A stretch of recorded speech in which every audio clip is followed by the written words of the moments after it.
They laughed when I stayed quiet. For years, my daughter-in-law compared me to her father at every family dinner, every holiday, every chance she got, asking why I could never measure up, while my son sat beside her and said nothing.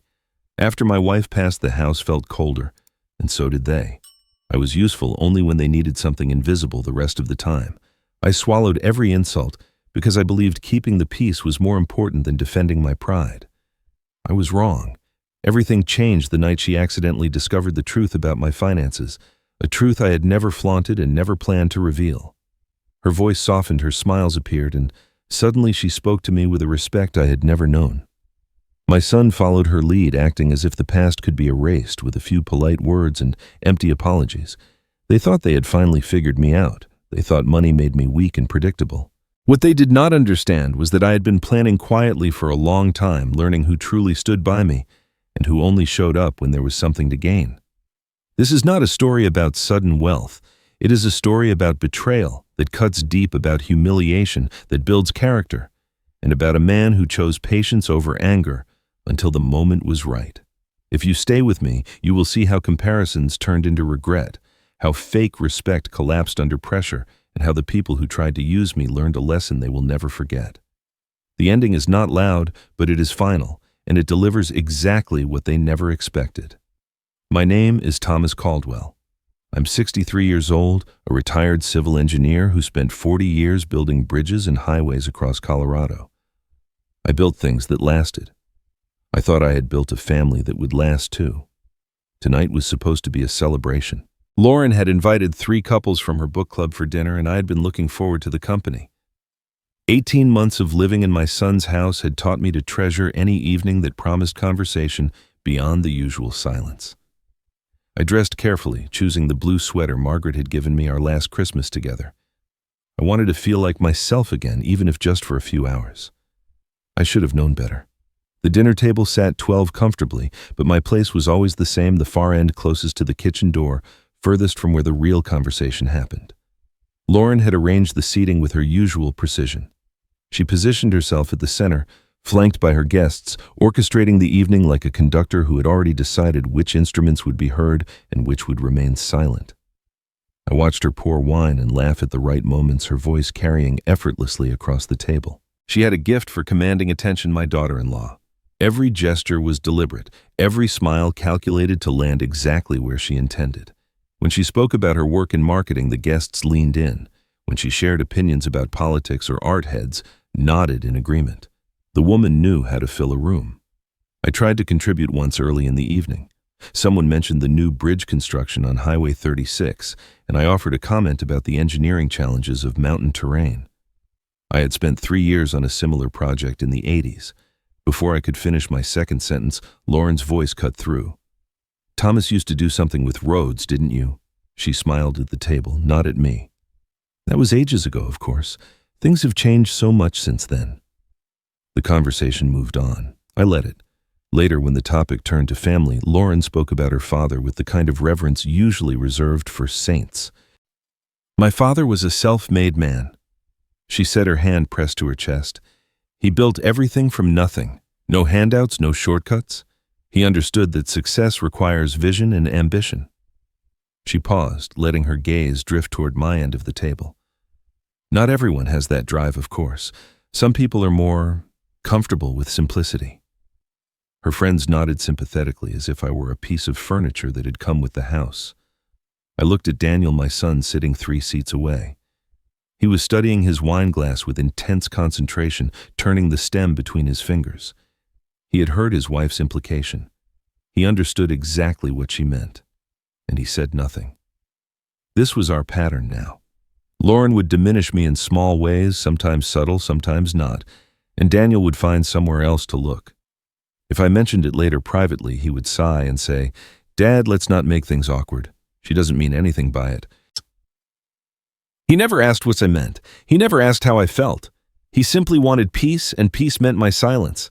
I had told myself this was wisdom. Margaret and I had raised Daniel to avoid conflict, to seek harmony. When I moved into their home after her death, I promised myself I would be grateful, unobtrusive, easy. I would not be a burden.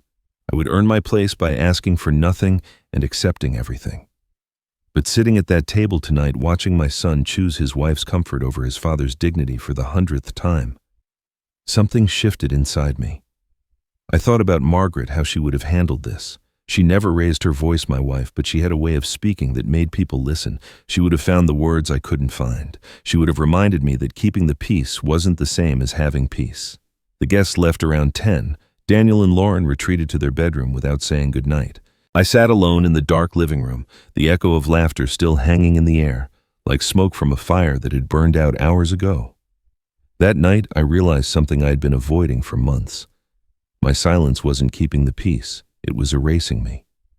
The realization kept me awake until nearly 3 in the morning. When sleep finally came, it brought dreams of Margaret, her voice clear, as it had been in life, saying things I could not quite remember when I woke. The morning light found me sitting on the edge of the bed, staring at the photograph on my nightstand. She smiled back at me from our 40th anniversary dinner 2 years before the cancer came. 2 years before, everything changed. Margaret and I had been married for 38 years. We met at a community fundraiser in 1984, argued about highway expansion at a town hall meeting a week later, and were engaged by Christmas. She was a high school librarian who believed every problem could be solved with the right book and enough patience. I was a young engineer who believed every problem could be solved with the right calculation and enough concrete. Together, we built something neither of us could have built alone. She was never loud, my wife, but she had a way of speaking that made people pay attention. I remember the first time Lauren crossed a line, maybe 6 months after she and Daniel married. We were having Sunday dinner at their apartment, and Lauren made a dismissive comment about my career, something about government workers being glorified paper pushers. Before I could respond, Margaret set down her fork and said very quietly, "In this family, we respect each other's voice. Thomas built infrastructure that will outlast all of us. I expect you to remember that." Lauren never made that particular comment again. But I noticed how she watched Margaret after that evening, the way a student watches a teacher who has caught them cheating. There was calculation in those eyes, and patience. Lauren was waiting for something. Now I understood what she had been waiting for. After Margaret's diagnosis, things changed in ways I didn't fully register at the time. She spent hours on the phone with Evelyn Carter, our neighbor of 20 years. They would sit on our back porch talking in low voices, conversations that stopped when I approached. I assumed they were discussing her illness, making peace with what was coming. Margaret had always been private about her fears. I gave her space because I thought that was what she needed, but lately I'd begun to wonder if those conversations were about something else entirely. I was pulled from my thoughts by voices downstairs. Lauren was on the phone in the kitchen, and though I could not hear every word, fragments drifted up through the heating vents. I heard her mention her father, her tone warm and practiced. "He's comfortable at his care facility," she said. "You know how he is. He always preferred peace and quiet. I try to visit when I can, but work has been so demanding." I paused at the top of the stairs, something cold settling in my stomach. Lauren spoke of her father in the present tense, as if he were still alive, still waiting for her visits. Yet in the 18 months I had lived in this house, she had never once gone to see him. No weekend trips, no holiday visits, no video calls on his birthday. She had never shown me a photograph of him, never shared a specific memory beyond vague praise about his business success and self-made fortune. For a woman who invoked her father's legacy at every opportunity, she seemed remarkably disconnected from the man himself. I filed this away and continued downstairs, keeping my expression neutral. The kitchen table was set for 2. Daniel and Lauren's places had coffee cups, toast, and the weekend newspaper divided between them. My chair was empty, no plate, no cup, no indication that anyone expected me to join them. Lauren glanced up from her phone and offered a distracted smile. "Oh, Thomas, I didn't realize you were awake. There's coffee in the pot if you want some." I poured my own coffee and made my own toast. This had become routine.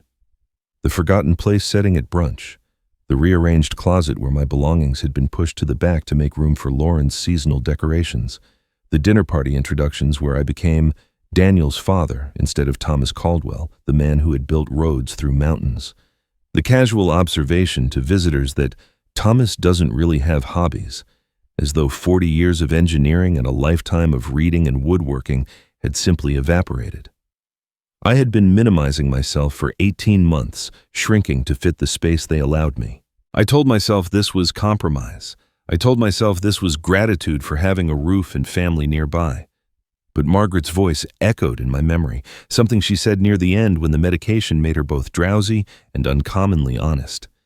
"You can't keep peace with people who see your kindness as weakness, Thomas. Remember that when I'm gone." That night alone in my room, I looked at her photograph for a long time. The woman in the picture had known something. She had spent her final months talking to Evelyn, preparing for something I was only now beginning to glimpse.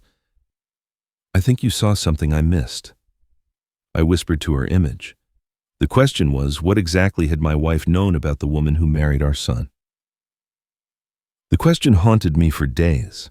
I found myself watching Lauren more carefully, noticing the small inconsistencies I had previously dismissed. The way she mentioned her father in conversation but never called him. The photographs throughout the house that showed Lauren at various ages, but none that included an older man who might be her father. The complete absence of any tangible connection to the family she praised so effusively. I might have continued observing in silence indefinitely if not for the neighborhood gathering. Lauren had decided to host a spring cocktail party, inviting a dozen couples from the surrounding streets. She spent 3 days preparing, arranging flowers, selecting wines, planning a menu that showcased her entertaining skills.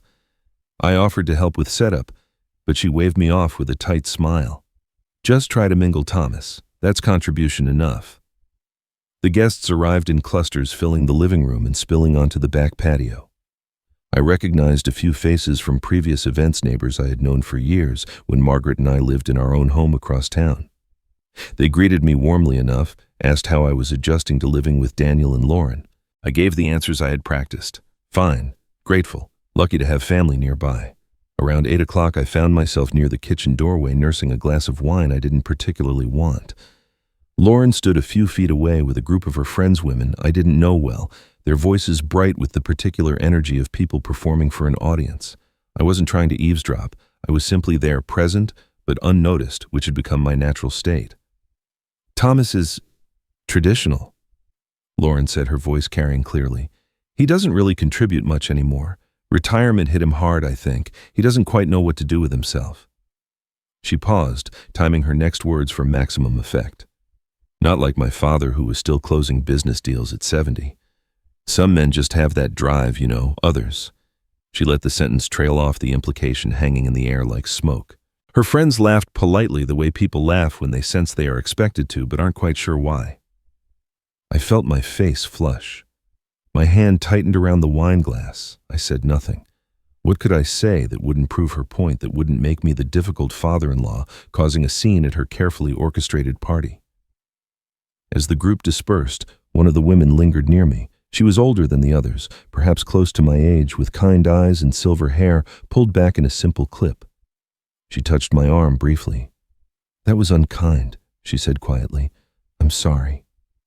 Before I could respond, she moved away, rejoining the crowd, but her words stayed with me, a small validation that I wasn't imagining things, that the treatment I received was visible to others, that my humiliation was real and witnessed. Later that evening, after the last guests had departed and Daniel had retreated to his study, I found Lauren in the kitchen, loading the dishwasher with the satisfied air of someone reviewing a successful performance.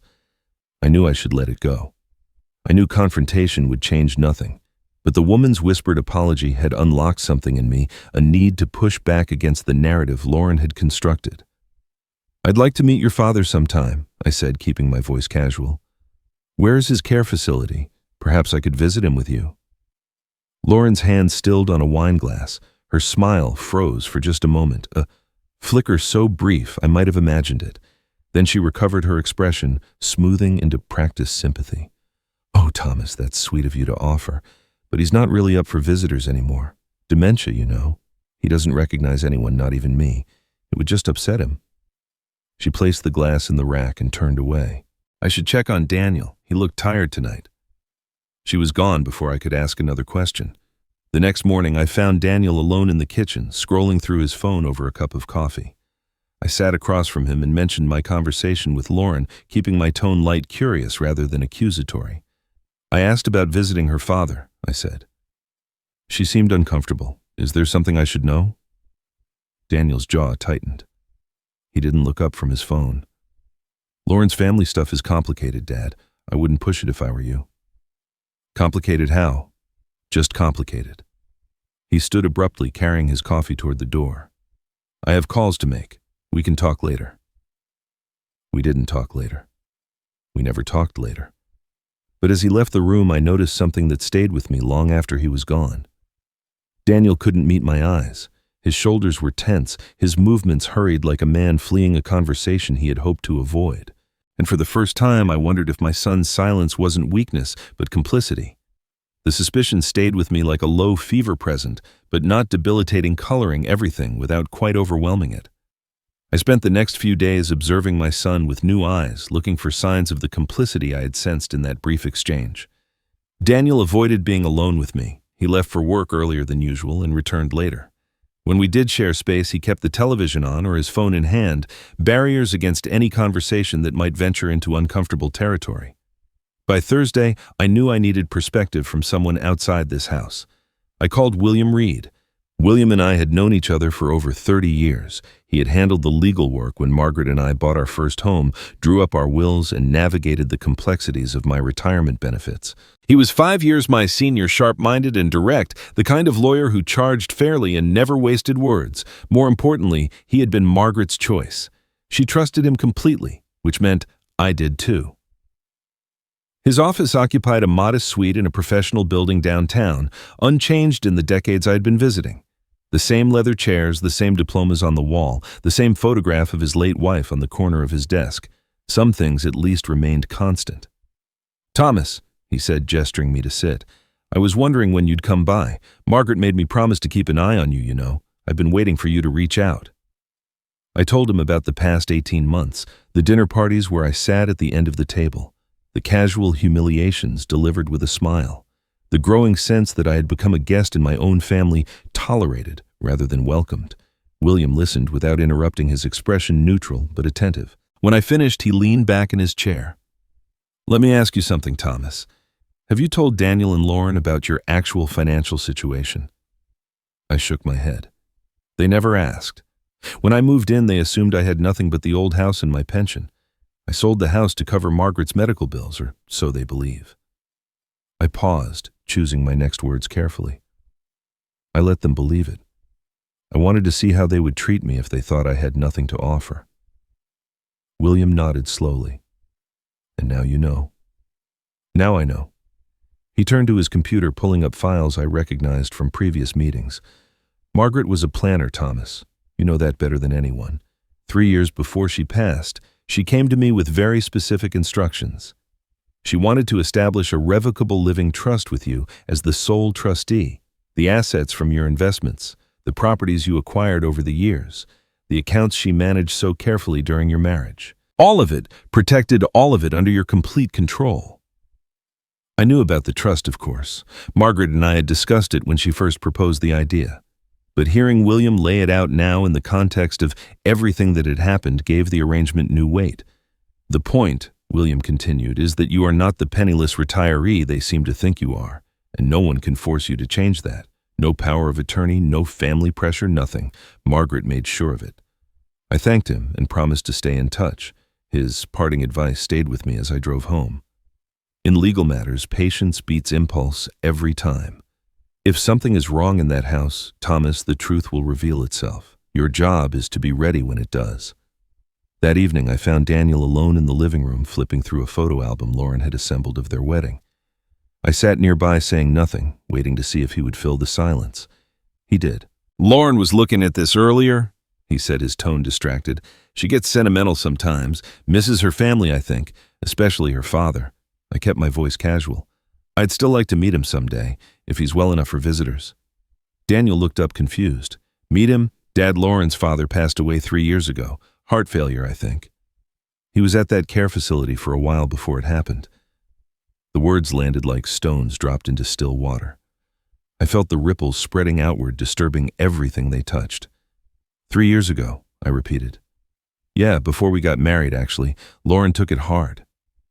He returned his attention to the album, oblivious to the earthquake he had just triggered in my understanding. 3 years ago. Dead. Heart failure at the care facility, but Lauren had spoken of her father just last week. Present tense. Comfortable. Prefers peace and quiet.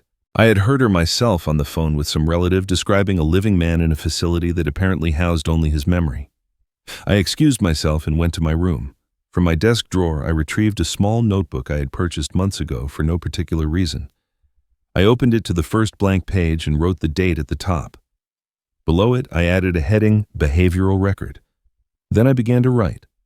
The overheard phone call, the frozen smile when I asked about visiting, Daniel's casual revelation tonight, dates, quotes, observations, facts that did not fit the story Lauren had been telling. William was right.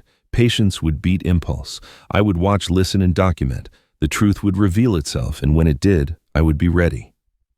But as I closed the notebook and looked at Margaret's photograph on my nightstand, one question burned brighter than all the others. Lauren's father wasn't in a care facility enjoying his retirement.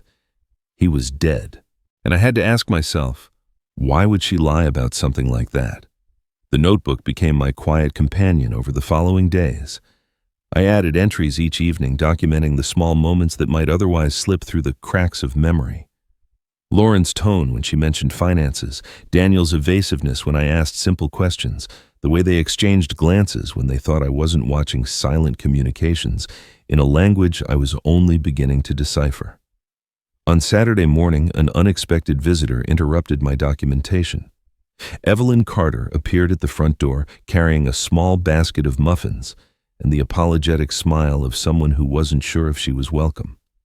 She was Margaret's age, with silver hair and reading glasses perpetually perched on her head, a retired teacher who had lived 3 houses down from us for over 20 years. She and Margaret had been close in ways I never fully understood, sharing afternoon teas and long conversations that seemed to sustain them both through the ordinary difficulties of life. Lauren was out running errands, and Daniel had left early for a weekend work commitment. I invited Evelyn inside, grateful for company that didn't require me to perform the role of grateful house guest. We settled in the kitchen with coffee and her homemade blueberry muffins. The conversation wandered through safe territory, at first neighborhood gossip, the changing seasons, memories of Margaret that made us both smile and ache in equal measure.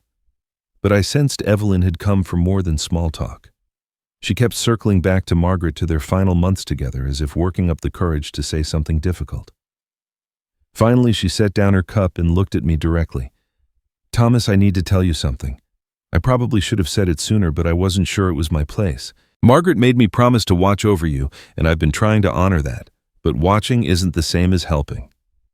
I waited, sensing that whatever came next would matter. "Margaret worried about you," Evelyn continued, "especially toward the end when she knew she wouldn't be here to protect you anymore. She once told me, 'I hope Thomas never faces what happened to the Morrison family.'" She paused, studying my reaction. "Do you know who the Morrisons are?" The name meant nothing to me. I shook my head. Evelyn took a breath. Morrison was Lauren's maiden name. Her father was Gerald Morrison. The information settled into place like a key sliding into a lock I hadn't known existed.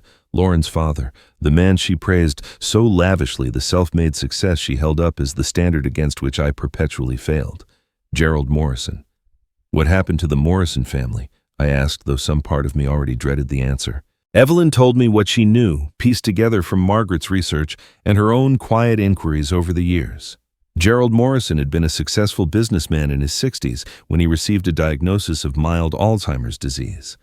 The early stages, doctors said, manageable with medication and lifestyle adjustments. He still had capacity, still recognized his family, still understood the world around him. But the diagnosis created an opportunity. Lauren and her mother moved quickly. They convinced Gerald to sign a power of attorney while he could still legally do so, framing it as a precaution, a way to protect his interests if his condition worsened. He trusted his daughter. Why wouldn't he? She was his only child, the recipient of his lifetime of hard work and sacrifice. Within 2 years, they had sold his house, liquidated his investments, and transferred his remaining assets into accounts they controlled. Gerald was moved to an inexpensive care facility in a town where no one knew him, far from friends who might ask uncomfortable questions. His condition declined rapidly after that, whether from the disease itself or from the abandonment no one could say for certain. Gerald Morrison died 3 years ago alone in a facility that provided minimal care at minimal cost. His estate, such as it remained, passed to Lauren. She used part of it to fund her wedding to Daniel. She used another part for a European vacation that same summer, photographs of which still decorated her social media profiles. The greatest man she ever knew, the self-made success, the father she invoked at every opportunity to diminish me. He had died alone while his daughter toured the Italian coast.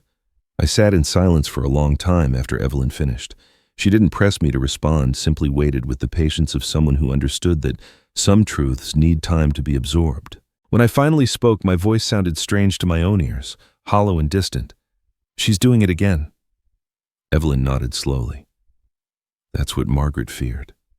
She saw the patterns, Thomas. The way Lauren talked about you when she thought no one was listening. The questions about your finances, your health, your plans for the future. Margaret recognized it because she'd researched Gerald's story.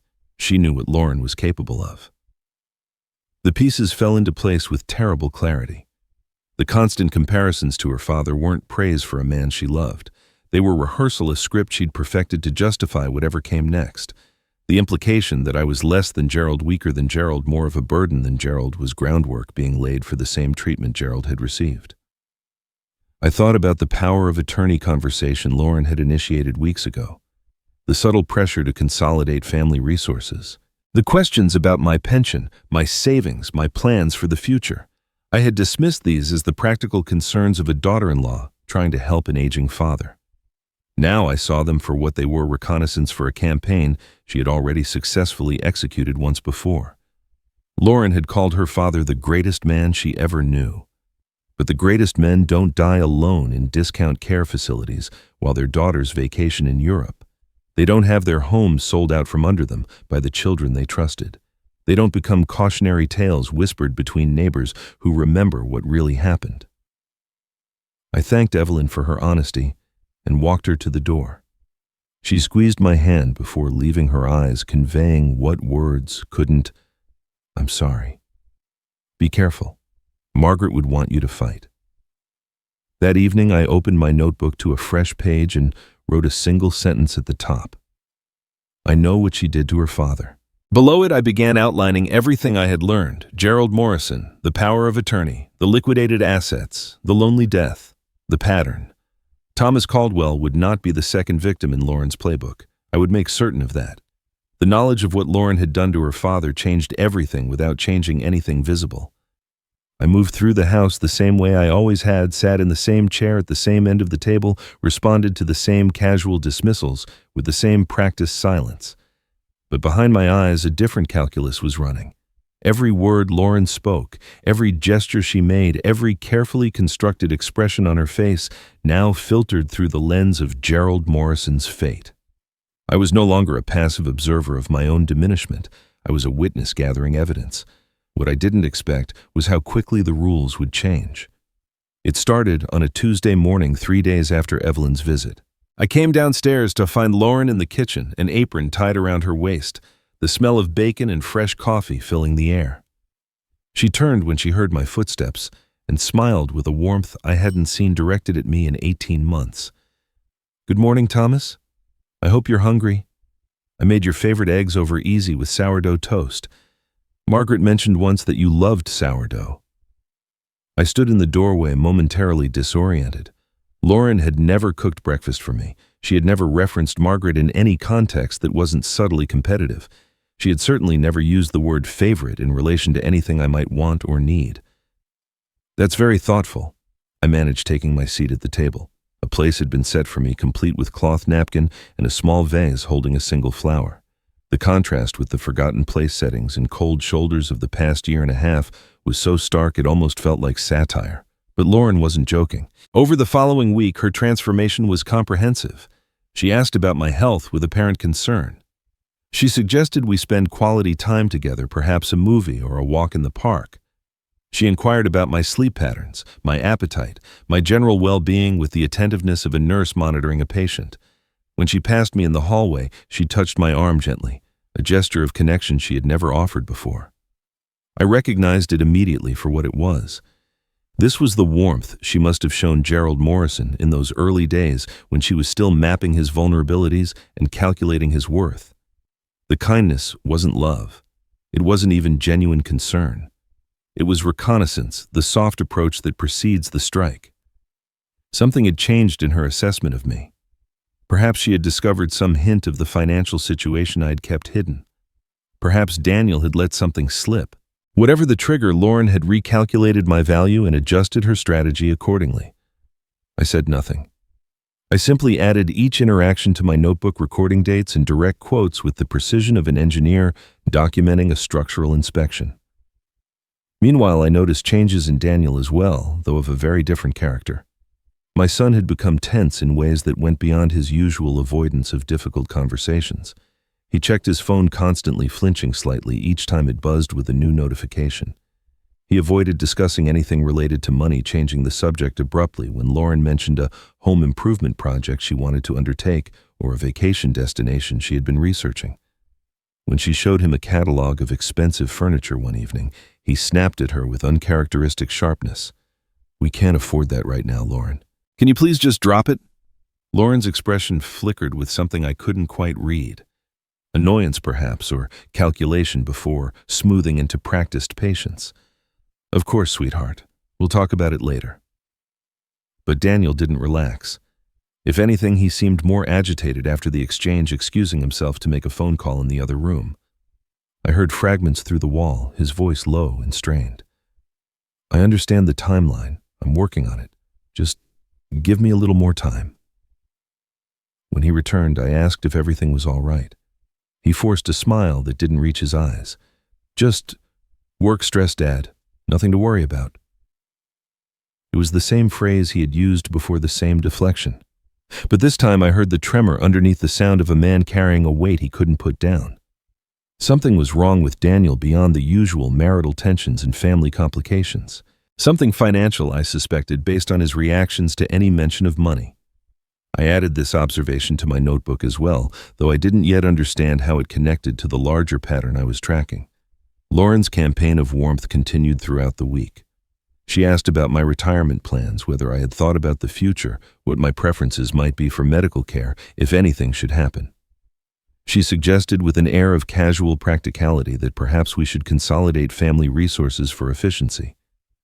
"It just makes sense," she said over dinner one evening.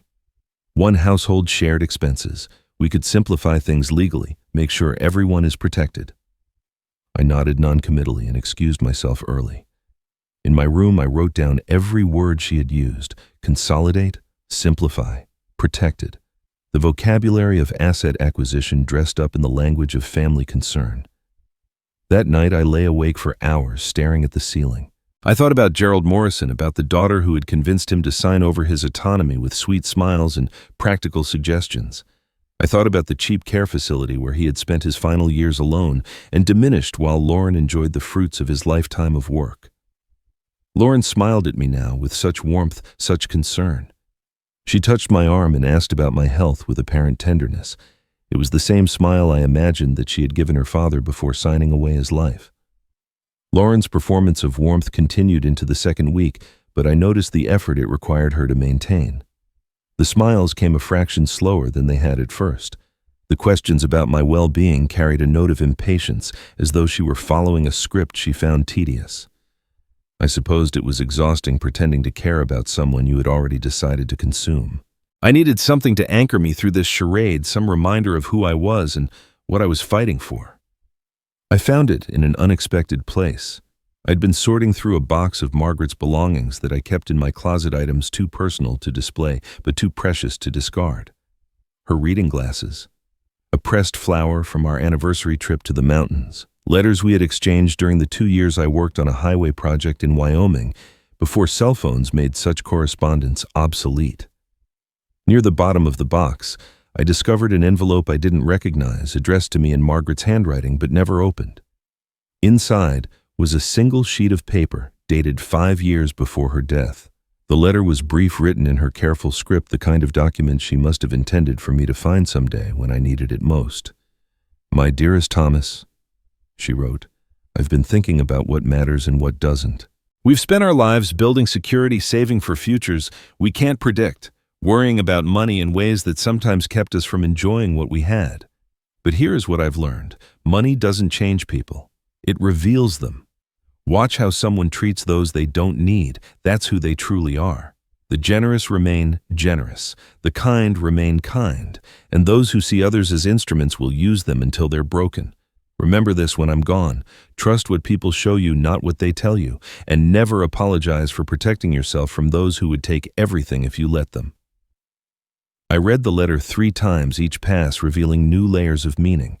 Margaret had seen this coming, perhaps not the specific circumstances, but the general shape of the threat. She had known me well enough to anticipate my weakness, my tendency to minimize myself for the sake of peace, my reluctance to see malice in those who claimed to love me. I found a piece of tape and affixed the letter to my bathroom mirror. Every morning now, I would read her words before facing the day. Every evening, I would read them again before sleep. A daily reminder from beyond the grave: trust what people show you, not what they tell you. Evelyn visited again that weekend, ostensibly to return a book she had borrowed from Margaret years ago but never gotten around to reading. We sat on the back patio with tea, enjoying the mild weather and the relative privacy afforded by the high fence separating the yard from neighbors' view. Margaret confided in me a great deal during her last months. Evelyn said, her voice taking on a more serious tone. She was worried about things she couldn't prove, suspicions she had about certain people and their intentions. She asked me to pay attention, to watch what happened after she was gone. Evelyn paused, her gaze drifting toward the house where Lauren was presumably occupied. I've been paying attention ever since. I leaned forward, sensing we had arrived at the real purpose of her visit. What do you mean, Evelyn? What exactly did Margaret ask you to do? But Evelyn only shook her head, a small enigmatic smile on her lips. When the time is right, Thomas, you'll understand. Margaret had her reasons for how she arranged things. She made me promise to be patient, to wait until you were ready. I think you're almost there. Before I could press further, the back door slid open, and Lauren stepped onto the patio with a pitcher of lemonade and 3 glasses arranged on a tray. Her smile was bright, her manner welcoming, but her eyes moved between Evelyn and me with an alertness that belied the casual hospitality. I thought you might like some refreshments, she said, setting down the tray. It's such a lovely day for a visit. She lingered longer than necessary, refilling glasses that didn't need refilling, commenting on the garden and the weather with forced cheerfulness. Only when Daniel called her inside to help with something in the kitchen did she finally retreat, though not before casting one more evaluating glance at Evelyn. That Evelyn woman asked too many questions, Lauren said to Daniel that evening, her voice carrying from the kitchen where they thought I couldn't hear. I don't trust nosy neighbors. She's always lurking around, watching everything. It's unsettling. I noted her words in my notebook. Lauren's irritation with Evelyn was telling. People who have nothing to hide don't worry about neighbors who pay attention. Later that night, I encountered Daniel in the upstairs hallway. He was on his phone, speaking in hushed, urgent tones, his back turned to me. He hadn't heard me approach. I know I'm behind, he was saying. I understand the situation. I just need more time, please. A few more weeks, that's all I'm asking. He paused, listening to whoever was on the other end. His shoulders slumped. Yes, I understand. I'll figure something out. I must have made some small sound, a creak of the floorboard or a shift in my breathing, because Daniel spun around suddenly, his face draining of color when he saw me standing there. Dad, I didn't realize you were... He ended the call abruptly, shoving the phone into his pocket. Just a work thing. Budget issues. You know how it is. He hurried past me without meeting my eyes, disappearing into the master bedroom and closing the door firmly behind him. I stood alone in the hallway, the pieces of a larger puzzle slowly arranging themselves in my mind. Evelyn knew something. She wasn't yet ready to share something Margaret had entrusted to her keeping. Daniel owed something, money or obligation, or both, to someone who was growing impatient. And Lauren wanted something, had always wanted something, was even now positioning herself to take it. The trap was becoming visible, its outlines emerging from the fog of daily deception. But what I didn't yet know was that Margaret had already begun building my escape. The call from William Reed came 3 days later, early on a Wednesday morning, when Lauren was at her yoga class and Daniel had already left for work. William's voice carried an urgency I hadn't heard from him before, the measured tone of a lawyer who had discovered something significant. Thomas, I need you to come to my office today. There's something you should see, something Margaret left with me with very specific instructions about when to give it to you. I arrived at his office within the hour, my mind racing through possibilities. William met me at the door himself rather than having his secretary escort me, in another sign that whatever was coming carried weight beyond ordinary legal matters. He led me to the small conference room adjacent to his main office, where a single envelope lay on the polished table. Even from across the room, I recognized Margaret's handwriting on the front. My name written in her careful script with a date beneath it from 3 years ago, 6 months before her death. She gave this to me with explicit instructions, William said, gesturing for me to sit. I was only to present it to you if and when you came to me asking about protecting your assets. Those were her exact words, protecting your assets. He paused, letting the significance settle. When you visited me last month and we discussed the trust, I knew the time had come, but I wanted to wait until you were ready, until you had started asking the right questions on your own. I sat down heavily, my eyes fixed on the envelope. Margaret had known. Even then, even while fighting the cancer that would take her life, she had been thinking about what would happen to me after she was gone. She had been preparing. "Take your time," William said quietly. "I'll be in my office when you're finished." He left, closing the door softly behind him. I was alone with my wife's final message, the last piece of her foresight waiting to be revealed. My hands trembled as I broke the seal. Inside was a letter, 2 pages of Margaret's handwriting, dense with the words she had saved for this moment. "My dearest Thomas," it began. "If you're reading this, it means my fears were justified. It means you've begun to see what I saw, to understand what I understood about the woman who married our son. I'm sorry I couldn't tell you directly. I'm sorry I had to leave you to discover this on your own. But I know you, my love. You would have defended them. You would have made excuses, found reasons to believe the best. You needed to see it yourself before you could accept what I'm about to tell you." I paused, blinking against the moisture gathering in my eyes. She had known me so well, better than I knew myself. "I saw how Lauren looked at our home, our savings, our life," the letter continued. "Not with gratitude, not with the warmth of someone joining a family. She looked at everything we'd built with calculation, assessing its value, planning its acquisition. I recognized that look, Thomas. I'd seen it before in people who view others as instruments rather than human beings." Margaret went on to describe her own investigation, the quiet research she had conducted during her final months. She had learned about Gerald Morrison, about the power of attorney that had stripped him of control over his own life, about the cheap facility where he had died alone. She had recognized the pattern and understood that I was next. "I spoke with Evelyn," Margaret wrote. "She agreed to help me document anything that might protect you after I'm gone. She's been watching Thomas, paying attention to things Lauren says when she thinks no one important is listening. Trust Evelyn. When the time comes, she will have what you need." The next paragraph made my breath catch. "Do not sign any papers Daniel gives you. I know our son. I love him. But he is weak in ways that make him dangerous. Lauren controls him completely. 6 months ago, I found a draft of a power of attorney document on their computer. Your name was on it, Thomas. They've been preparing this for longer than you know.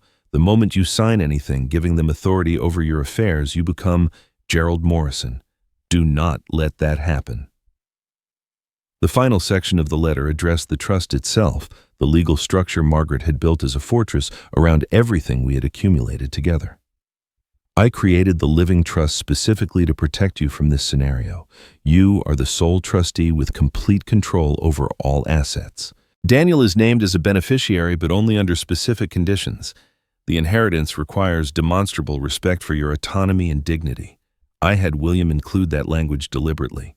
If Daniel or Lauren violate your autonomy, if they attempt to pressure or manipulate you, the entire estate transfers instead to the Margaret Caldwell Memorial Foundation. They get nothing." She had thought of everything. Even dying, she had been protecting me.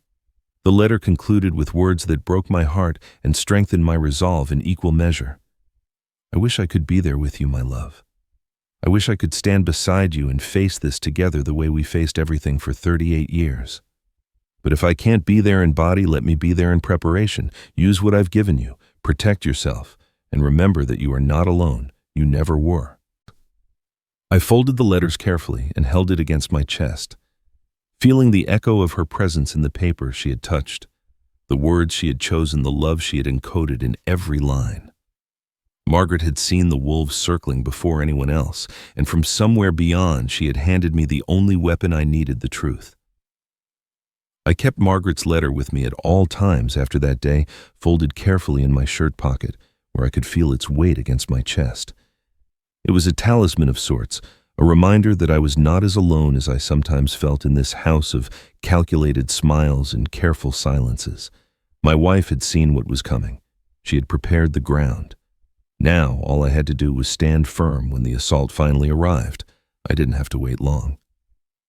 The following Sunday afternoon, Lauren found me in the living room reading a biography of Eisenhower, one of the few books from my own collection I had brought when I moved in. She sat down across from me with a folder in her hands, and that particular expression of concerned helpfulness I'd learned to distrust. "Thomas, I hope I'm not interrupting." She began, her voice warm with practiced sincerity. "Daniel and I have been talking, and we realized we've been neglectful about something important, your future care." I closed my book but kept my finger marking the page. "My future care." "Well, you know." She waved a hand vaguely. "None of us likes to think about it, but things happen. Health issues, emergencies. If something were to happen to you and you couldn't make decisions for yourself, who would step in? Daniel, and I want to make sure you're protected." She opened the folder and produced a document several pages thick with legal language and signature lines highlighted in yellow. "It's just a precaution. A power of attorney. Very standard. If anything happens to you, Daniel and I would handle everything. Your finances, your medical decisions, all of it. You wouldn't have to worry about a thing." I took the document from her hands and pretended to read it, though I already knew exactly what it contained. Margaret had described this moment with prophetic accuracy. The same words, the same framing, the same suggestion that signing away my autonomy was simply good planning. Gerald Morrison must have heard a nearly identical speech before he surrendered control of his life. "This is quite comprehensive," I said, keeping my voice neutral. "I'd like to have my lawyer review it before I sign anything, just to make sure I understand all the implications." Lauren's smile flickered. For just a moment, something hard and frustrated flashed behind her eyes before the mask of warmth reasserted itself. "Of course, that's very sensible, though I'm not sure you need to go to that expense. It's really quite straightforward." "I prefer to be thorough," I said. "I'm sure you understand." She collected herself, but not before a muttered comment escaped her control. "That Evelyn keeps putting ideas in your head, doesn't she? Always whispering with Margaret now, always whispering with you. I don't know what that woman tells you, but she doesn't have your best interests at heart the way family does." I noted the specific mention of Evelyn, the irritation Lauren couldn't quite suppress. She was worried about my neighbor, about the conversations we had been having. That worry suggested Evelyn possessed something Lauren feared, some piece of information or evidence that threatened the careful plan she had constructed. "I'll let you know what my lawyer says," I replied calmly. "There's no rush, is there?" Lauren stood, her movement slightly jerky, the folder clutched in her hands. No rush. Just thinking about your well-being, Thomas. That's all any of us want." She left the room, and I heard her speaking to Daniel in low, urgent tones in the kitchen. I couldn't make out the words, but the tenor of the conversation was clear. Things were not going according to plan. That evening, Daniel found me on the back porch watching the sunset over the neighbor's fence. He sat down beside me with none of his usual avoidance, his manner uncharacteristically direct. "Dad, I need to talk to you about the power of attorney." I waited, saying nothing. "I know Lauren came on a little strong earlier." He continued, his words tumbling out with a nervous energy I hadn't seen before. "But she's right that we need to think about these things. You're not getting any younger. None of us are. And if something happened and we couldn't make decisions on your behalf—" He trailed off, then tried again. "Please, Dad, just sign it. It would make things so much easier." I turned to look at him directly. "Easier for whom?" Daniel's mouth opened, but no words came out. He looked away, his jaw tightening. "Easier for you, Daniel," I pressed. "Or easier for Lauren?" "For everyone," he said, but his voice lacked conviction. "For the family. It's just practical planning, Dad. That's all." I studied my son's face in the fading light. The lines around his eyes seemed deeper than they had been a year ago. His complexion had a grayish pallor that spoke of sleepless nights and constant worry. And there beneath the surface of his entreaty I saw something I had never noticed before. Fear. Not fear of losing his father to illness or accident, not fear of being unprepared for a family emergency. This was a different kind of fear entirely, the desperate anxiety of a man who owed something to someone and was running out of time to pay. "I'll think about it," I said finally. Daniel nodded, but the relief I expected didn't appear. If anything, he looked more troubled as he stood and walked back into the house, his shoulders hunched against some invisible weight. I stayed on the porch until full darkness fell, turning over what I had witnessed. Lauren's irritation about Evelyn, Daniel's desperate insistence, the power of attorney document that would give them control over everything Margaret and I had built together. The pieces were almost in place now.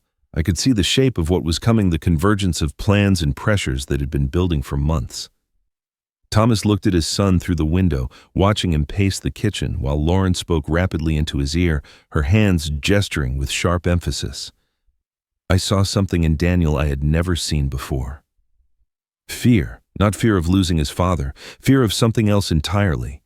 And Lauren was holding the leash. The days following Daniel's desperate plea on the porch carried a strange tension through the house. Lauren maintained her performance of warmth, but something brittle had entered it, a sense that time was running short and patience was wearing thin. Daniel moved through rooms like a man awaiting a verdict, checking his phone compulsively and flinching at every unexpected sound. I continued my documentation, recording observations each night, waiting for the next piece of the puzzle to reveal itself. It came on a Thursday afternoon in a place I hadn't expected. I had driven downtown to pick up some documents from William Reed's office, routine paperwork related to the trust that needed my signature. As I approached the building, I noticed two familiar figures standing on the sidewalk near the entrance, deep in conversation. Evelyn Carter and William Reed, their heads bent together with the intensity of people discussing something serious. I stopped at the corner, partially obscured by a newspaper stand, and watched. Evelyn reached into her purse and withdrew something small, pressing it into William's hands. From this distance, it looked like a phone, or perhaps a small recording device. William examined it briefly, nodded, and slipped it into his jacket pocket. They exchanged a few more words, their expressions grave, before Evelyn turned and walked toward the parking garage while William disappeared into his building. Neither of them had noticed me. I filed this observation away without fully understanding its significance. Whatever Evelyn had given William, whatever secret collaboration existed between them, it was connected to Margaret's final preparations. The time would come when I would understand. For now, I had other matters to address.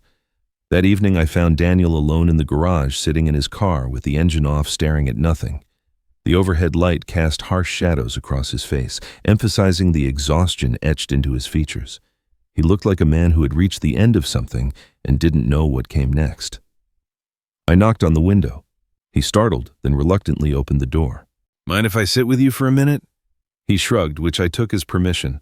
I walked around to the passenger side and climbed in, closing the door against the evening chill. For a long moment, neither of us spoke. The silence felt different from the avoidance of previous months, heavier, somehow weighted with things unsaid. "Daniel," I began quietly, "I'm going to ask you something, and I need you to tell me the truth. Not what Lauren wants you to say, not what you think I want to hear, the truth." He didn't respond, but his hands tightened on the steering wheel. "What do you owe, and to whom?" The question hung in the air between us. I watched my son's face cycle through denial, calculation, and finally something that looked almost like relief. The relief of a man who was tired of carrying a secret alone. "How did you know?" he whispered. I didn't know, I suspected. The phone calls you try to hide, the panic whenever money comes up. The way you've been pushing me to sign papers you know I shouldn't sign. I paused. "Tell me, Daniel. Whatever it is, tell me." And he did. The story came out in fragments at first, then in a flood. During the pandemic, when the markets were volatile and everyone seemed to be making fortunes overnight, Daniel had invested heavily in cryptocurrency and speculative stocks. A colleague had given him a tip on a sure thing, a company poised to explode in value. Daniel had put in everything he had, then borrowed more to increase his position. The sure thing collapsed. The cryptocurrency crashed. Within 6 months, Daniel had lost $180,000, money he didn't have borrowed against credit lines and personal loans that now demanded repayment he couldn't provide. "I've been paying minimums," he said, his voice hollow, "trying to keep my head above water. But the interest keeps growing. The calls keep coming. I didn't know what to do." "And Lauren found out," I said. It wasn't a question. Daniel nodded miserably. 6 months ago, she went through my phone, found the collection notices. I thought she would leave me. I thought she would be disgusted. He laughed bitterly. Instead, she got very calm, very understanding. She said she would help me, that we would figure it out together. In exchange for what? The question made Daniel flinch. She said you had resources you weren't telling us about, hidden money investments, things Margaret had set up. She said if we could just get access to your finances, we could solve everything. Pay off my debt, secure our future. He finally met my eyes. She called it the Thomas situation, like you were a problem to be solved rather than my father. I let the silence stretch, giving him space to hear his own words. Daniel, I said finally, I'm going to tell you something now, and I need you to listen carefully. I've done some research of my own over the past months. I've learned things about Lauren that you don't know, about her father, about what happened to him.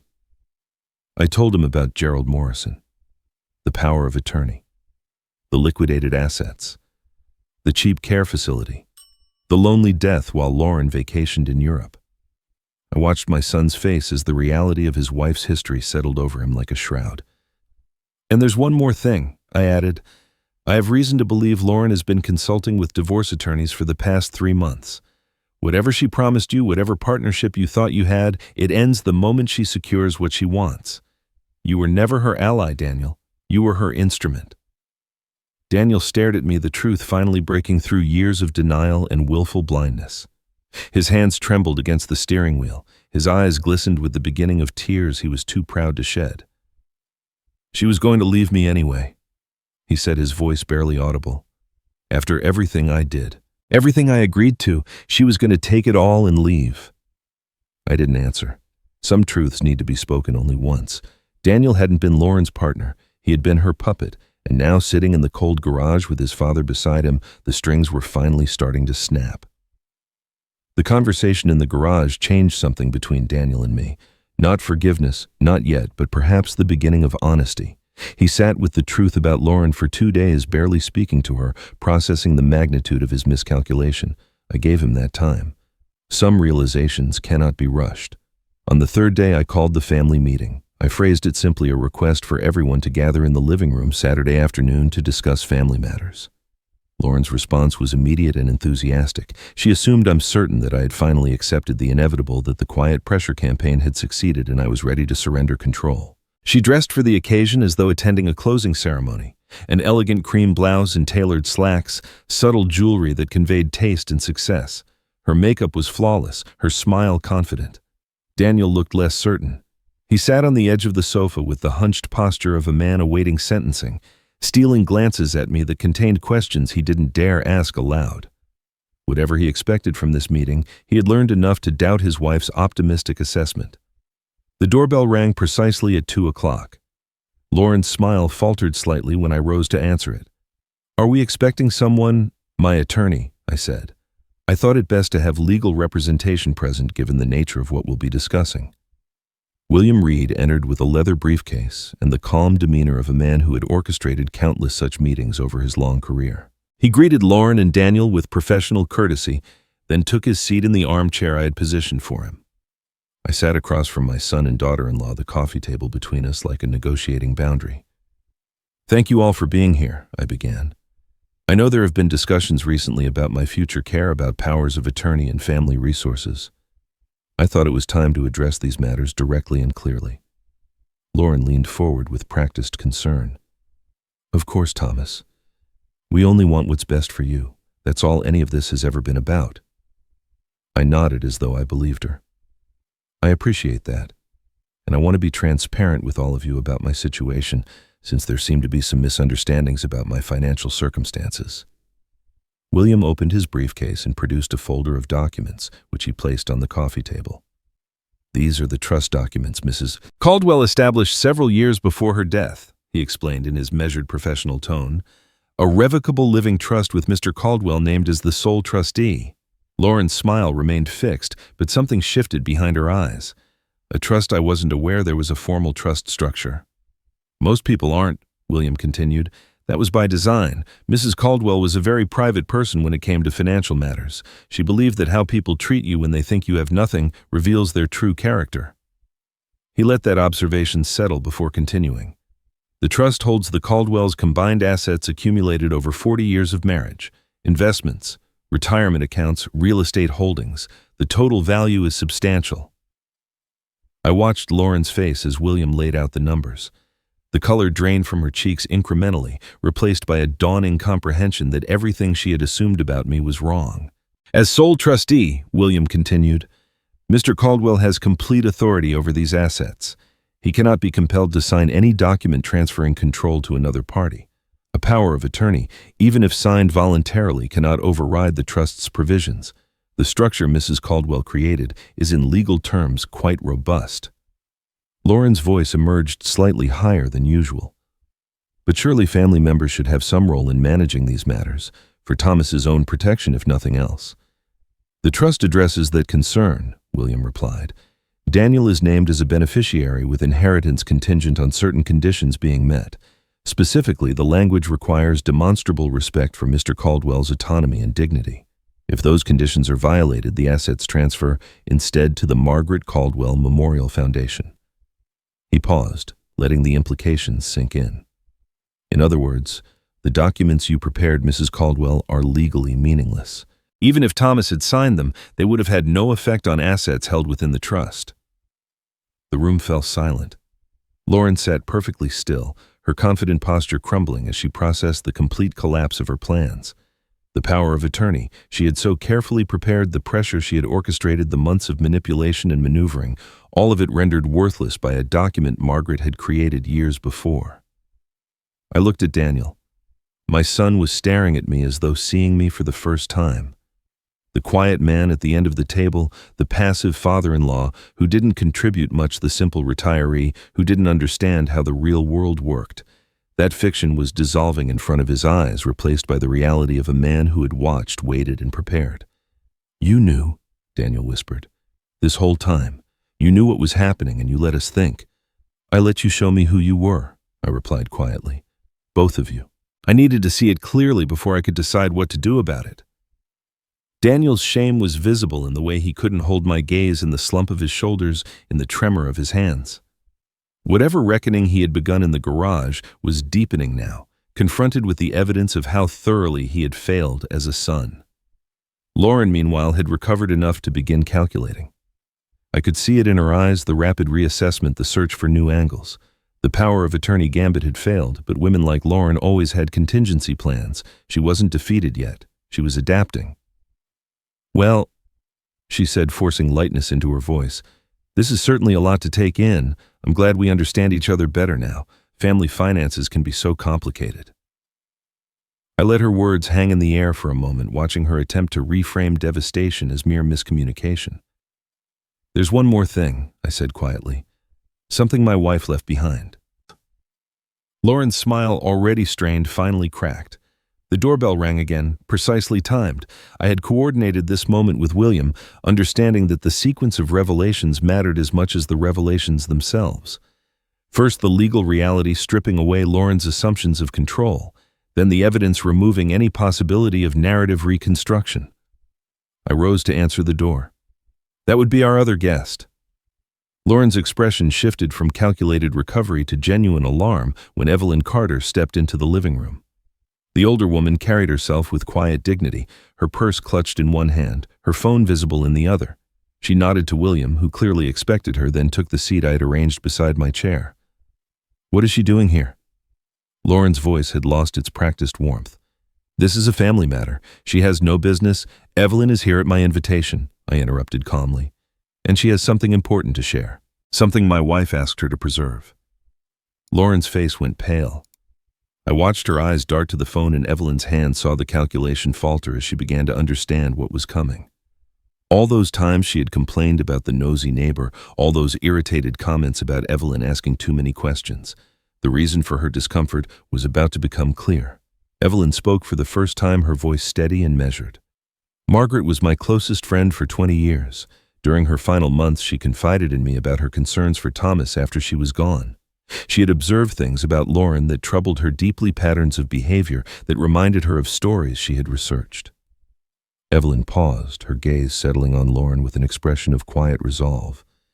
She asked me to document my conversations with Lauren, to create a record that might protect Thomas if her fears proved justified. Document. Lauren's laugh was high and thin. What does that mean? Document in Colorado? William interjected. Recording a conversation is legal as long as one party to the conversation consents. Evelyn was always a party to her conversations with Lauren. She consented to recording them. The recordings are entirely admissible should they ever be needed in legal proceedings. Evelyn lifted her phone. Margaret gave me a device specifically for this purpose. Over 6 months, I recorded 17 conversations with Lauren. Casual chats over coffee neighborhood gatherings, moments when Lauren felt comfortable speaking freely about her plans and opinions. She looked at me. Thomas, I think it's time. I nodded. Evelyn pressed play. The first recording filled the room with Lauren's voice, unmistakable in its confident cadence, captured during what sounded like a relaxed afternoon conversation.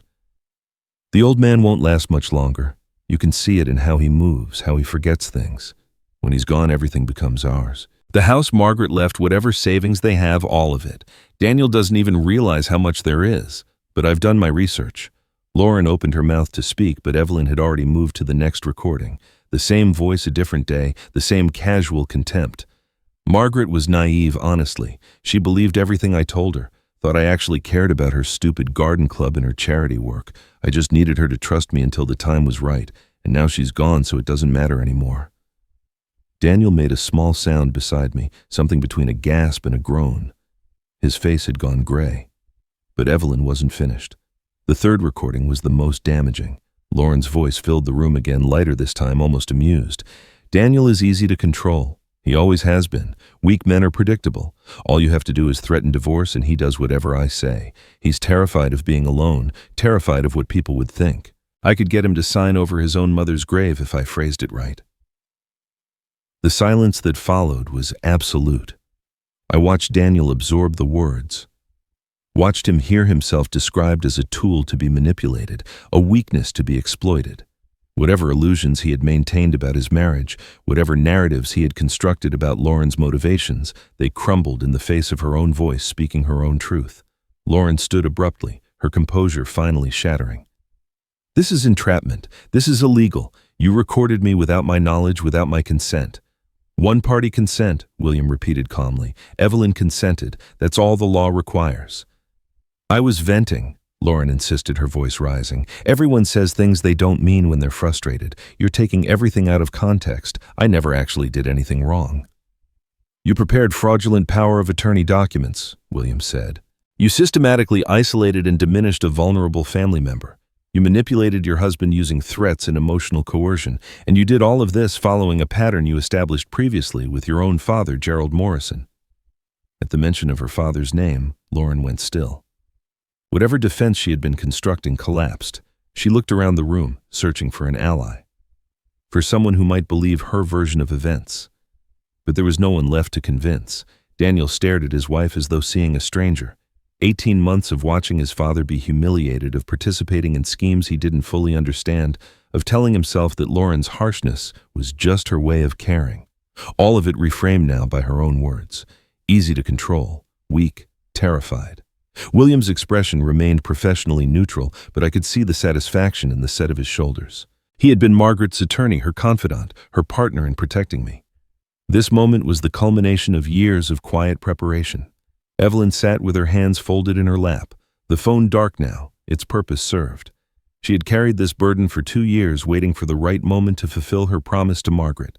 The nosy neighbor had been a sentinel all along. And I sat in my chair at the end of the table, no longer invisible, no longer dismissed. The quiet man who didn't understand how the real world worked had understood it well enough to survive. Lauren looked at the faces around her, her husband's horror, her father-in-law's calm, the lawyer's professional detachment, the neighbor's quiet resolve. 4 people who had heard her speak her truth, who knew now exactly what she was. She had spent years perfecting her performance, crafting the image of a devoted wife and caring daughter-in-law. But performances require audiences willing to believe them. For the first time, Lauren had no audience left to perform for. The silence stretched like a held breath, the room suspended in the aftermath of revelation. Lauren stood frozen near the sofa, her carefully constructed world collapsing around her in real time. I had watched her perform countless roles over the past 18 months, the devoted wife, the concerned daughter-in-law, the gracious hostess. Now I watched her scramble for a new script, a new character that might salvage something from the wreckage. She found it in tears. The transformation was remarkable in its speed and apparent sincerity. Lauren's face crumpled, her shoulders began to shake, and within seconds she was weeping with the desperate abandon of someone genuinely overcome by emotion. She sank back onto the sofa, covering her face with her hands, her voice emerging in broken fragments between sobs. "You don't understand," she gasped. "I was under so much pressure. The things I said, I didn't mean them." "Not really. I was stressed, I was overwhelmed, I was saying things just to vent.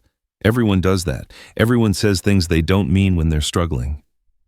She looked up at Daniel, her eyes swimming with tears, her expression a perfect portrait of wounded vulnerability. "Daniel, please. You know me. You know I love you. I've loved you since the day we met. These people are turning you against me, twisting everything I said, making me into some kind of monster." She reached for his hand. "We can work through this. Whatever mistakes I've made, we can fix them together.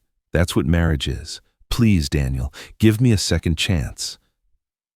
I watched my son's face as Lauren made her appeal. I could see the pull of old patterns, the ingrained response to her tears that had been conditioned over years of marriage. Part of him wanted to believe her, wanted to accept the explanation that transformed calculation into stress contempt, into venting manipulation, into misunderstanding. It would be so much easier to believe, so much less painful than the alternative. But Daniel had heard the recordings. He had heard his wife call him weak, predictable, easy to control. He had heard her describe threatening divorce as a tool for compliance. Those words could not be unheard, no matter how skillfully Lauren performed her remorse. "Lauren," he said slowly, his voice hollow, "you called me weak. You said I was terrified of being alone. You laughed about how easy it was to make me do what you wanted." "I was exaggerating," she insisted, her tears flowing faster. "You know how people talk. It didn't mean anything. I was just blowing off steam with a neighbor. Daniel, please, you can't let them destroy our marriage over some out-of-context recordings." The room waited. I could feel Evelyn beside me, tense with anticipation. William remained professionally impassive, and Daniel sat very still, looking at his wife as though trying to reconcile the woman in front of him with the voice on those recordings. Something shifted in Lauren's expression as the silence stretched on. The tears slowed. The desperate vulnerability began to harden into something else entirely. I recognized the moment the mask fell away. Not the mask of the loving wife, but the mask of the penitent sinner. What emerged beneath was the face of someone who had realized that performance would not save her. When she spoke again, her voice had changed. The trembling was gone, replaced by cold precision. "Fine," she said, straightening her posture and wiping her face with efficient businesslike movements. "If that's how you want to play this, I know my rights. I want a lawyer present before anyone says anything else. Those recordings were made without my knowledge or consent, and I seriously doubt they'll be admissible in any legal proceeding." "One-party consent," William repeated mildly. "We'll see what a judge thinks about entrapment," Lauren shot back. "About a dying woman conspiring with her neighbor to secretly record private conversations. About an old man and his attorney colluding to ambush a family member." Her eyes swept the room with renewed aggression. "You think this is over? This is just beginning. I'll sue every person in this room. I'll make sure the whole world knows how Thomas Caldwell and his little team of conspirators tried to destroy an innocent woman." The transformation was complete. The loving daughter-in-law, the tearful penitent, even the wounded wife, all of those characters had been discarded. What remained was the predator I had glimpsed in fragments over 18 months, the woman who had consumed her own father's life savings while he withered in a discount care facility. Lauren had stopped pretending. She was showing us finally exactly who she was. "I gave everything to this family," she continued, her voice rising. "I supported Daniel through his failures. I tolerated living with a father-in-law who contributed nothing. I managed this household, maintained our social standing, did everything right, and this is how you repay me, with ambushes and recordings and accusations." She turned to Daniel one last time, her expression contemptuous, now rather than pleading. "You're pathetic. You always have been. I should have left years ago, but I kept hoping you'd grow a spine. Clearly that was too much to expect." The cruelty of it was breathtaking. I watched my son absorb the words, watched the last remnants of whatever love or loyalty he had felt for Lauren dissolve under the acid of her contempt. And then Daniel spoke. "I think you should leave." The words were quiet, but they carried a weight I had never heard from my son before. Lauren stared at him in genuine shock, as though the puppet had suddenly cut its own strings. "Excuse me?" "Leave," Daniel repeated. "Now, we'll discuss logistics later, but I want you out of this house tonight." "You're choosing them over me," Lauren's voice cracked with disbelief. "Your father, some neighbor, you're going to throw away our marriage because of recordings made by a dead woman's conspiracy." Daniel met her eyes steadily. "I'm choosing to stop being your accomplice." For a long moment, Lauren simply stared at him. Then, something like a snarl crossed her features, and she grabbed her purse from the side table. "You'll regret this," she said, her voice low and venomous. "All of you will regret this." The front door slammed behind her with a force that rattled the windows. The sound echoed through the house, then faded into silence. Daniel sat motionless on the sofa, staring at the space where his wife had been. He didn't ask for forgiveness. He didn't offer excuses. He simply sat with the weight of what had happened, a man beginning to comprehend the full scope of his failures. I looked at Evelyn, at William, at the empty doorway through which Lauren had vanished. The confrontation was over, but I knew better than to believe we had seen the end of her. Lauren was gone. But women like her didn't accept defeat. They just changed battlefields. The week that followed Lauren's departure moved slowly, marked by logistics and silences.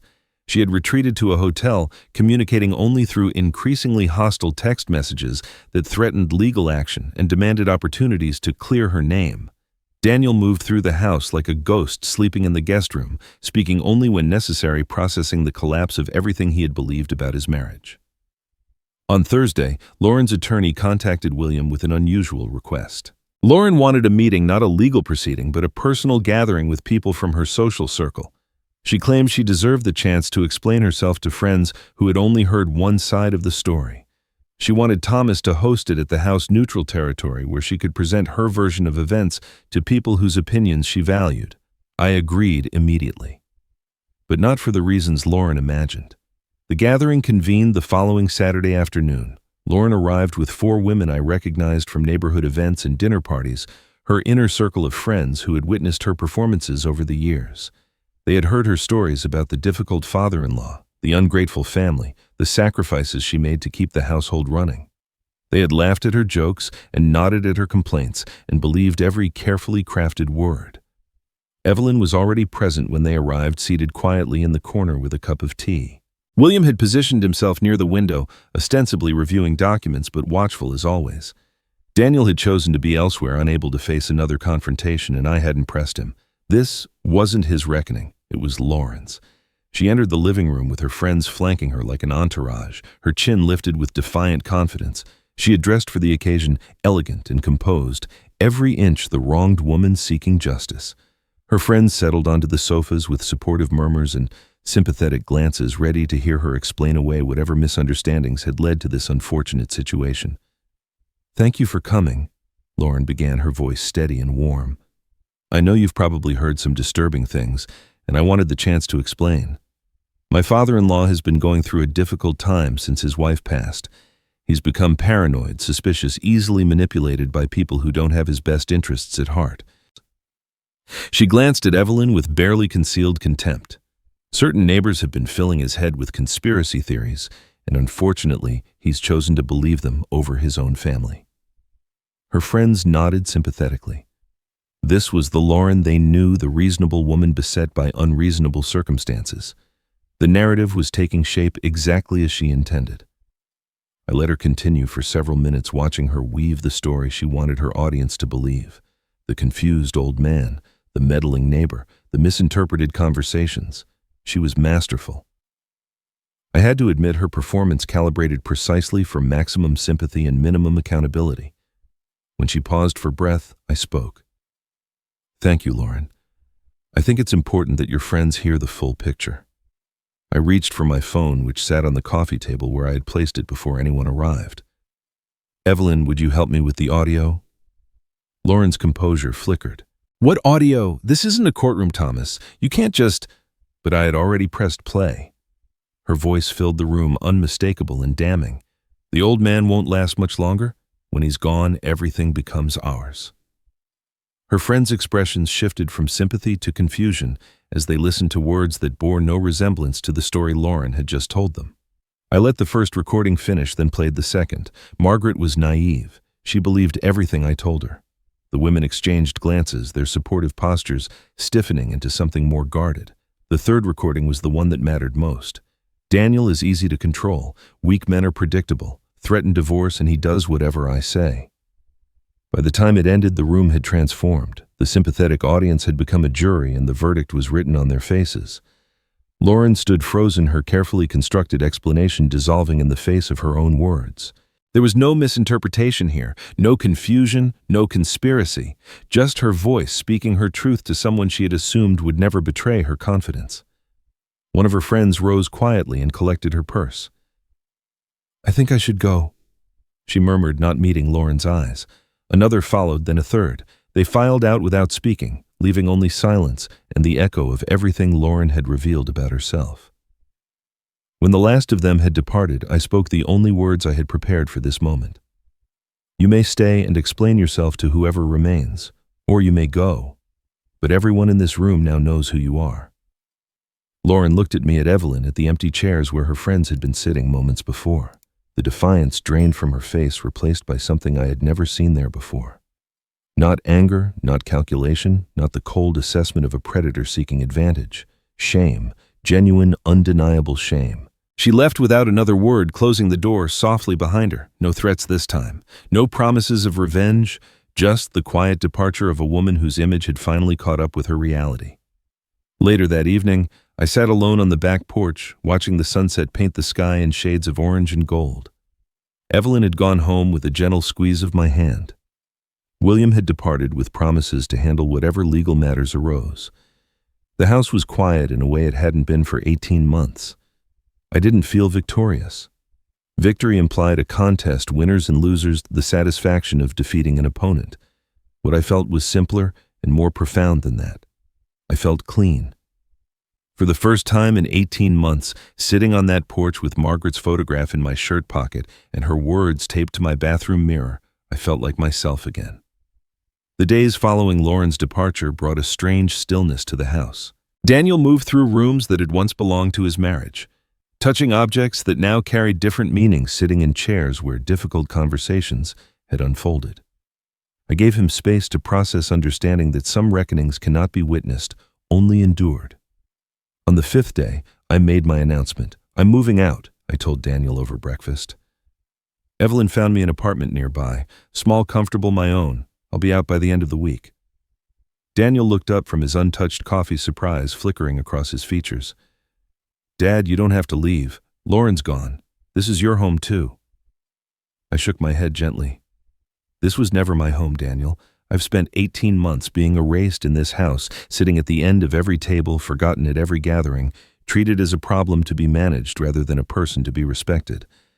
I won't spend another day like that." I paused, letting my words settle.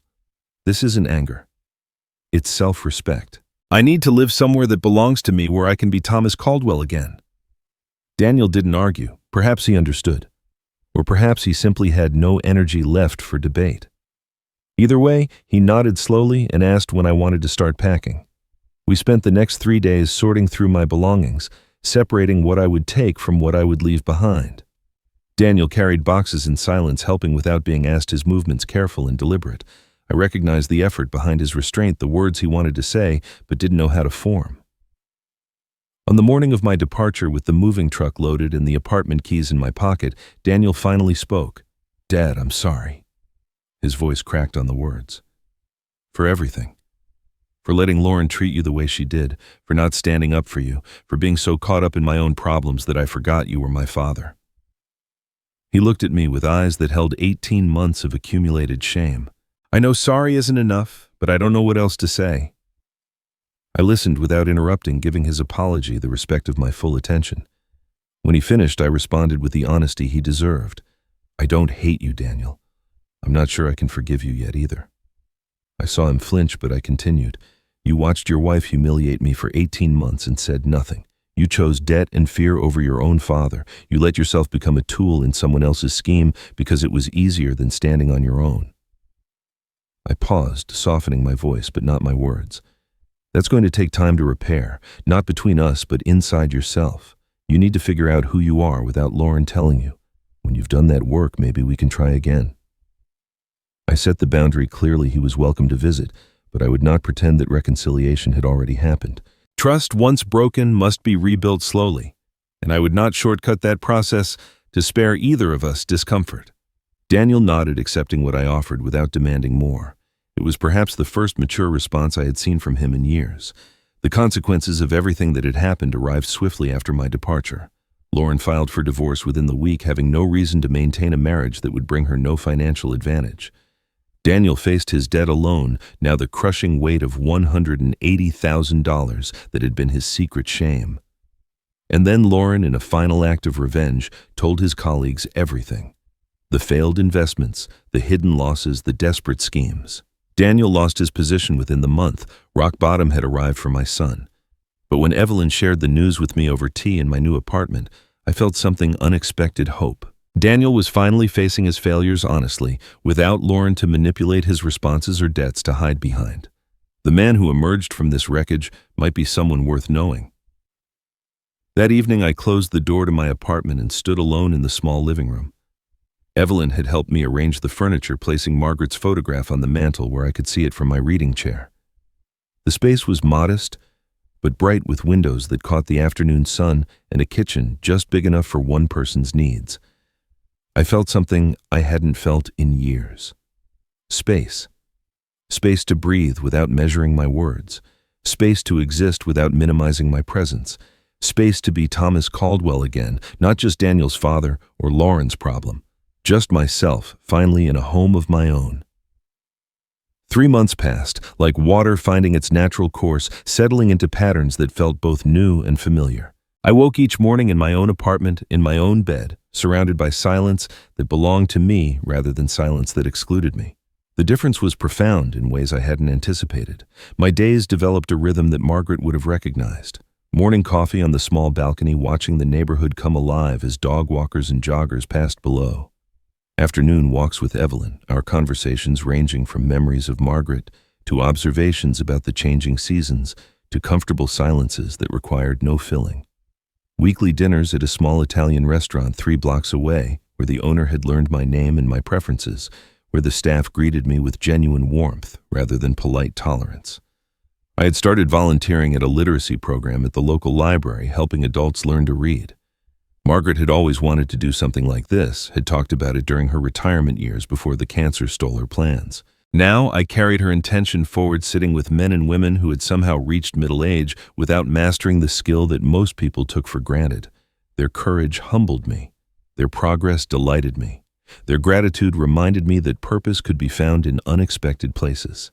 The trust remained secure, my assets protected exactly as Margaret had arranged. William Reed checked in monthly, reporting on investments and legal matters with his usual precision. The Margaret Caldwell Memorial Foundation had been formally established, ready to receive the inheritance that would never go to those who had tried to take it by manipulation rather than merit. I had rebuilt my life. Not the life I had before Margaret died that was gone forever, but a life that honored who I had been and who I still was, a life with dignity at its center. One evening in early autumn, I sat at my small desk and wrote a letter to Daniel. Not an email, not a text message, but a handwritten letter on proper stationery, the kind of communication that required thought and care. I had been composing it in my mind for weeks, waiting until the words felt right. "Dear Daniel," I wrote, 3 months have passed since I left your house, and I've used that time to think about what I want to say to you. This letter isn't meant to reconcile us. That's not something I can offer yet, and I'm not sure it's something you're ready to receive. This letter is simply for truth." I paused, considering my next words carefully. "You are not an evil man. You are a weak one. I say this not to wound you, but to name what I observed over 18 months of watching you choose comfort over courage, silence over integrity, fear over love. Weakness is not permanent, though. It can be changed if you're willing to do the work. That's what I want for you, Daniel, not for my sake, but for yours." The pen moved steadily across the paper. "I don't need you to fix what happened between us. I need you to fix what's broken in yourself, the debt you're facing, the job you lost, the marriage that collapsed. These are consequences, not punishments. They're opportunities to become someone different, someone stronger, someone your mother believed you could be. If one day you become that man, my door will open. Until then, I wish you peace, but not my presence. I signed the letter, sealed it, and placed it with the outgoing mail. The fates of those who had tried to diminish me had unfolded with their own momentum. Lauren had lost everything that mattered to her. Her social standing had crumbled after the recordings became common knowledge among her circle. Her reputation, so carefully constructed over years of performance, lay in ruins. Her friends no longer returned calls. The meal ticket she had pursued with such calculation had vanished, leaving her with nothing but the reflection of who she had always been. Daniel had entered debt counseling and therapy, facing his failures with the honesty I had never seen from him before. The process was painful, I knew. Necessary pain, the kind that precedes growth. Whether he would emerge transformed or merely diminished remained to be seen. That was his journey now, not mine. And I sat on my balcony as the sun descended toward the mountains, Margaret's photograph on the small table beside me, a cup of tea growing cool in my hands. The evening air carried the first hints of autumn, crisp and clean, full of endings and beginnings intertwined. They had called me passive, weak, a relic of a generation that didn't understand how the real world worked. They had assumed I would fold under pressure, surrender to their schemes, disappear into the background of my own life. They never bothered to ask who I really was. Now they knew. The quiet man at the end of the table had stood up, walked away, and taken nothing with him but his dignity. It was enough. And so ends the story of Thomas Caldwell, the quiet man who refused to disappear. If this story moved you, if you found yourself cheering for Thomas or feeling the weight of his patience, then you understand something important about strength. Real power isn't always loud. Sometimes it sits quietly at the end of the table, watching and waiting, gathering truth like stones in a pocket until the moment comes to lay them all out in the light. Thomas didn't seek revenge. He didn't raise his voice or make threats or stoop to the level of those who tried to consume him. He simply refused to be erased. He protected what mattered. He walked away with his dignity intact. And in the end, that was the only victory worth having. We all know someone like Lauren, people who mistake kindness for weakness, who see generosity as an invitation to take more. And we all know someone like Thomas, quiet souls who endure more than they should because they believe in family and peace, in giving others the benefit of the doubt. This story is for them. This story is a reminder that patience is not passivity and silence is not surrender. If Thomas's journey resonated with you, please share this story with someone who needs to hear it. Leave a comment telling us about a time you had to stand up for your own dignity. Subscribe to our channel so you never miss another story of quiet strength and deserved justice. And remember, the people who underestimate you today may be the ones who learn the hardest lessons tomorrow. Thank you for listening until the very end.